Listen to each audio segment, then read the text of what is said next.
ក្មេងប្រុសបានលើកពូថៅវីទៅលើគល់ឈើមួយសន្ទុះក្រោយមកពូថៅក៏បញ្ចេញពន្លឺភ្លឺចែងចាំងបន្ទាប់មកនៅក្នុងក្រសែភ្នែកដ៏ភ្ញាក់ផ្អើលរបស់ក្មេងប្រុសនោះពូថៅនិងគល់ឈើទាំងពីរបានបាត់ខ្លួនទាំងស្រុងហើយខ្ទង់ប្រក់ស្បូវចាស់ទ្រុឌទ្រោមនៅពីក្រោយខ្នងរបស់គេ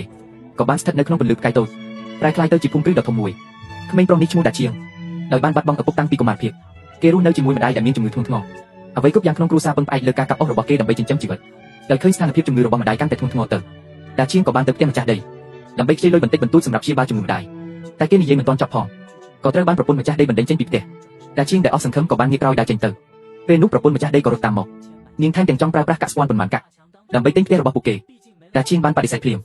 យ៉ាងណាមិញបើគ្មានផ្ទះទេម្ដាយកូនទាំងពីរអាចនឹងគ្មានផ្ទះសម្បែងប្រពន្ធម្ចាស់ដីដែលខឹងអៀនខ្មាស់ក៏បានដណ្ដើមយកកាក់ស្ពាន់របស់ខ្លួនត្រឡប់មកវិញបន្ទាប់មកគាត់ក៏ផ្ទុះកំហឹងហើយដើរចេញទៅដាជាងអស់ជំរឿសក៏បន្តឡើងភ្នំកាប់អុសដើម្បីទទួលបានចំណូលតិចតួចរវល់ពេញមួយព្រឹកតែគាត់កាប់បានអុសតិចតួចប៉ុណ្ណោះគាត់ក៏ប្រញាប់ទៅរកការងារបន្ទាន់រហូតដល់ថ្ងៃបាំងភ្នំដាជាងទើបនឹងស្ពីសម្ភារៈដើរត្រឡប់ទៅផ្ទះតែរវល់ពេញមួយថ្ងៃគាត់បានត្រឹមតែប្រាក់ស្ពាន់ប៉ុន្មានកាប់ប៉ុណ្ណោះគិតថាមានលុយទិញថ្នាំឲ្យម្ដាយហើយដាជាងក៏សប្បាយចិត្តរួចបង្កើនលបឿនដើរពេលគាត់ដើរកាត់មុខផ្ទះមេភូមិប្រាក់ស្ពាន់នៅក្នុងដៃរបស់គាត់ចៃដន្យឲ្យត្រូវបានភរិយាមេភូមិឃើញភរិយាមេភូមិក៏គាត់ដាជាងនាងអះអាងថាឪពុករបស់ដាជាងកាលពីនៅរស់បានជំពាក់ប្រាក់យ៉ាងច្រើនដល់គ្រួសារនាងឥឡូវនេះគាត់ត្រូវតែសង្វិញជាចុងក្រោយក្រោមការគំរាមកំហែងពីភរិយាមេភូមិដាជាងក៏បង្ខំចិត្តប្រគល់ប្រាក់ស្ពាន់ក្នុងដៃទៅឲ្យនាងតែភរិយាមេភូមិដែលបានប្រាក់ស្ពាន់ហើយនោះមិនទាន់បញ្ចប់នៅឡើយនាងក៏ចាប់ទាញត្រចៀកដាជាងហើយរុញគាត់ឲ្យដួលទៅលើដីបន្ទាប់មកនាងក៏ដើរចេញទៅយ៉ាងរំភើយដាជាងអស់ជំរឿសក៏ត្រូវឡើងទៅកាប់ឈើនៅលើភ្នំម្ដងទៀតតែគាត់មិនទាន់កាប់បានប៉ុន្មានផងពូថៅក៏របូតពីដៃធ្លាក់ចូលទឹកគាត់អង្គុយនៅមាត់ច្រាំងយំយ៉ាងខ្លាំងដោយមិនដឹងធ្វើយ៉ាងណាមិនយូរប៉ុន្មានពន្លឺក្រហមមួយបានផុសឡើងលើផ្ទៃបឹងភ្លាមនោះត្រីមាសតូចក្រហមមួយក្បាលក៏ផុសពីទឹកឡើងឃើញដាជាងយំសោកសៅយ៉ាងនេះត្រីមាសតូចក៏ដើរទៅសួររកមូលហេតុដាជាងបានប្រាប់ថាពេលគាត់កាប់ដើមឈើក៏ចៃដន្យឲ្យធ្វើឲ្យពូថៅធ្លាក់ចូលទឹកបើបាត់ពូថៅគាត់ក៏មិនអាចកាប់អស់ដូរយកលុយដើម្បីទិញថ្នាំឲ្យម្ដាយបានទេបន្ទាប់មកក៏បានរៀបរាប់ពីបញ្ហាគ្រួសាររបស់គាត់ពេលដឹងរឿងរ៉ាវដ៏សោកសៅរបស់គ្រួសារដាជាងត្រីមាសតូចក៏ស្រក់ទឹកភ្នែកដោយក្តីរំភើបដើម្បីជួយដាជាងត្រីមាសតូចក៏ត្រឡប់ទៅបាត់ទឹកវិញនាងបានប្រាប់រឿងរបស់ដាជាងទៅម្ដាយរបស់នាងម្ដាយត្រីមាសក៏មានចិត្តអាណិតអាសូរដែរដូច្នេះក៏បានយកពូថៅមាសមួយមកហុចឲ្យត្រីមាសតូចមិនយូរប៉ុន្មានត្រីមាសតូចក៏កាន់ពូថៅមាសអង្តែតឡើងលើផ្ទៃទឹកម្ដងទៀតពេលឃើញពូថៅមាសដែលត្រីមាសតូចហុចដាជាងក៏បដិសេធភ្លាមដោយនិយាយថាអ្វីដែលគាត់បានបាត់បង់គឺគ្រាន់តែជាពូថៅដែកមួយប៉ុណ្ណោះទោះត្រីមាសតូចទូចយ៉ាងណាដាជាងនៅតែមិនព្រមទទួលយកត្រីមាសតូចដែលអស់សង្ឃឹមក៏លោតមុជទៅបាត់ទឹកចាប់ផ្ដើមស្វែងរកមួយសន្ទុះក្រោយមកគាត់ក៏បានរកឃើញពូថៅដែកដែលដាជាងធ្វើបាត់ពេលឃើញពូថៅរបស់ខ្លួនរកឃើញហើយដាជាងក៏សប្បាយចិត្តជាខ្លាំងបន្ទាប់មកត្រីមាសតូចក៏ហុចពូថៅមាសនោះឲ្យគាត់ហើយប្រាប់ថានេះជាកាដូដែលម្ដាយខ្លួនបានផ្ញើឲ្យគាត់ដាជាងគិតចង់បដិសេធតែត្រីមាសតូចបែរជាប្រាប់ថាពូថៅនេះនឹងនាំមកនូវសំណាងល្អដល់គាត់និយាយចប់នាងក៏ដាក់ពូថៅមាសនោះចូលទៅក្នុងដៃគាត់តែម្ដងក្រោយមក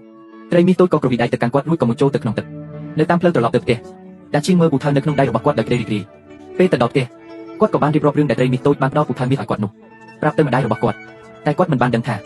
អ្វីដែលនឹងកើតឡើងបន្ទាប់នឹងធ្វើឲ្យគាត់កាន់តែភ្ញាក់ផ្អើលស្រាប់តែឃើញដាជាងកាន់ពូថៅមាសនោះក៏យកទៅពុះយ៉ាងខ្លាំងមួយរំពេចនោះពូថៅក៏បញ្ចេញពន្លឺមាសព្រាបតែម្ដងបន្ទាប់មកពូថៅនឹងអស់ក៏បាត់បង់អស់ទៅអ្វីដែលនឹកស្មានមិនដល់នោះគឺផ្ទះស្បូវនៅពីក្រោយគាត់ក៏ស្របពេលនឹងពន្លឺមាសខ្លាយជាភូមិគ្រឹះដ៏ប្រណិតមួយជាមួយគ្នានោះដែរសម្លៀកបំពាក់របស់គាត់ក៏ត្រូវបានជំនួសដោយសម្លៀកបំពាក់ប្រណិត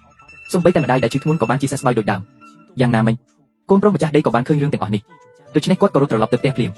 ហើយក៏បានប្រាប់រឿងនេះដល់ម្ដាយរបស់គាត់ដើម្បីទាញផ្ទាត់ពាក្យសម្ដីកូនប្រុសរបស់នាងម្ចាស់ដីស្រីក៏បានរត់ទៅផ្ទះរបស់ដាជាងពេលមកដល់ផ្ទះរបស់ដាជាង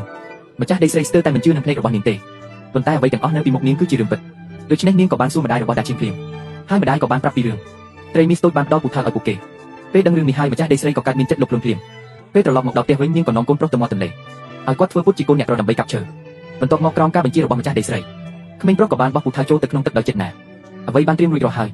អ្នកស្រីម្ចាស់ដីបានប្រាប់កូនប្រុសឲ្យធ្វើពុតជាយំមិនយូរប៉ុន្មានត្រីមាសតូចក៏បានកាន់ពូថៅមកដល់លើផ្ទៃទឹក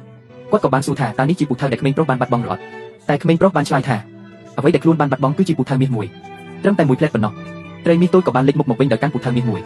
ពេលឃើញពូថៅដែលភ្លឺចែងចាំងដោយរស្មីមាសនៅចំពោះមុខក្មេងប្រុសមិននិយាយអ្វីមួយម៉ាត់ទេក៏កាន់ពូថៅរត់ទៅផ្ទះបាត់ទៅអ្នកស្រីម្ចាស់ដីដែលបានពូថៅមាសនោះមិនទាន់ពេញចិត្តទេថែមទាំងសង្ឃឹមថាពូថៅនោះអាចធំជាងនេះទៅទៀតពេលគាត់និយាយចប់ពូថៅមាសក៏ចាប់ផ្ដើមរីកធំឥតឈប់ឈររហូតដល់អ្នកស្រីម្ចាស់ដីមិនអាចលើកវាបានក៏បោះវាចោលទៅលើដីបន្ទាប់មកអ្នកស្រីម្ចាស់ដីក៏ចាប់ផ្ដើមបន់ស្រន់ទៅកាន់ពូថៅមាសសង្ឃឹមថាពូថៅនោះនឹងបង្កើតឲ្យខ្លួនឯងជាភ្នំមាសមួយនឹងទ្រព្យសម្បត្តិច្រើនរាប់មិនអស់បន្ទាប់មកក្នុងក្រសែភ្នែកដ៏ភ្ញាក់ផ្អើលរបស់អ្នកទាំងពីរ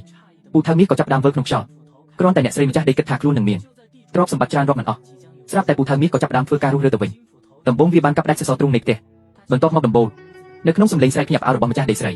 ផ្ទះបានបាក់រំឥតឈប់ឈរនេះពិតជាចិត្តមនុស្សមិនចេះស្កប់ស្កល់រហូតដល់ទីបំផុតចង់លេបប្របាក់ព្រះច័ន្ទជាចុងក្រោយម្ចាស់ដីស្រីនិងកូនប្រុសរបស់គាត់ក៏ដោយសារតែភាពលុបខ្លួនរបស់ខ្លួនបានទទួលកម្មផលដែលស័ក្តិសមនឹងទង្វើរបស់ពួកគេ